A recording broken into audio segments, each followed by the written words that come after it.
2蚊係嘛？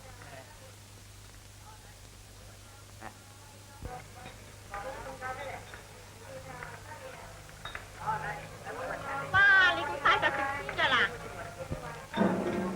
哎呀！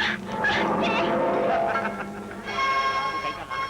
假嘅啫嘛，我正話知得快嘅，買埋晒啲咁嘅嘢嚟反啊！特登嚇你啦！誒，伙計啊，白粥一碗，腸粉一碟。哦。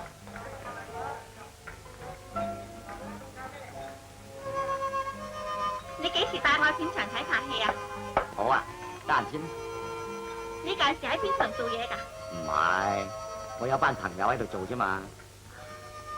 咁你以前做咩職業㗎？講出嚟好失禮，人之患。咩叫人之患啊？教書先生啊。咁你而家又唔去教書？誒，仲講添，我嗰間係私立小學嚟嘅，嗰個業主要收翻間屋嚟起大廈，咁個學校咪執笠咧，我咪要轉行咯。原來你以前係做教書嘅，唔怪之你咁斯文啦。我老爺出啲咁嘅題目嚟考司機，你都肯做嘅？其實佢想揾你份啊，真啊！唔會啩？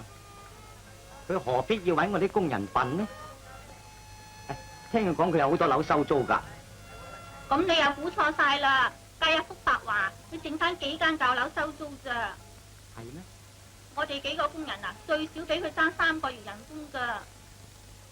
咁爭咁多人工，你哋肯做落去嘅？好難講嘅，有陣時佢失驚無神，又會揾一筆錢翻嚟，找晒啲人工俾我哋。